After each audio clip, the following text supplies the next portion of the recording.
Paano kayo magkakapera ngayon? Kailangan ko ng pera. O ito na lang kaya. Benta ko. Magkakapera ako. Ito. Benta ko to. Bago pa. Sino kayo may pera dyan? Ayun. Alam ko na. Dax! Oh! Dax! Problema? Ay, may papakita ko sa'yo kung magustuhan mo. Baka mahal naman yan. Wala tayong pera. Hindi, mura lang to. Tingnan nga. Tignan mo. Oo. Mukhang magandang items to Oo, di pa nagamit yan. Ang magagamit ko to sa trabaho O yan. Pre na yan, pre yan. Tumbler na yan. Free. Ito ang binibenta ko, yan. Ito mukhang kailangan ko to kasi mainit na yung panahon eh. Pero gusto ko may libo. Mahal pag ganun. Kung dilibo to. Mura lang yan, magagamit mo yan. Daming lamok nyo sa higaan mo. Oh. Pwede tumawad. Kapag Oh, magkano tawad mo? Sabi mo lang. 900. 900?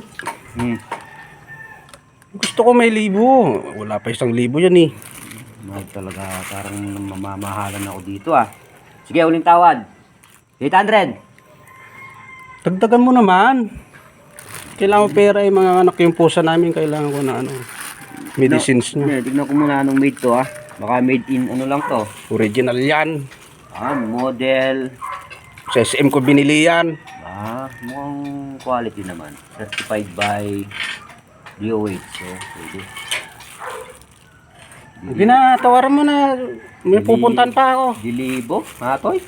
Oo. Okay, kalahating libo. Yun. Gusto ko yun. Yung tawad na yun. Wala na. Sagad na ako dun. Wala nang daw yan. Walang daw yan. Na yung pre. Baka magkalimutan tayo.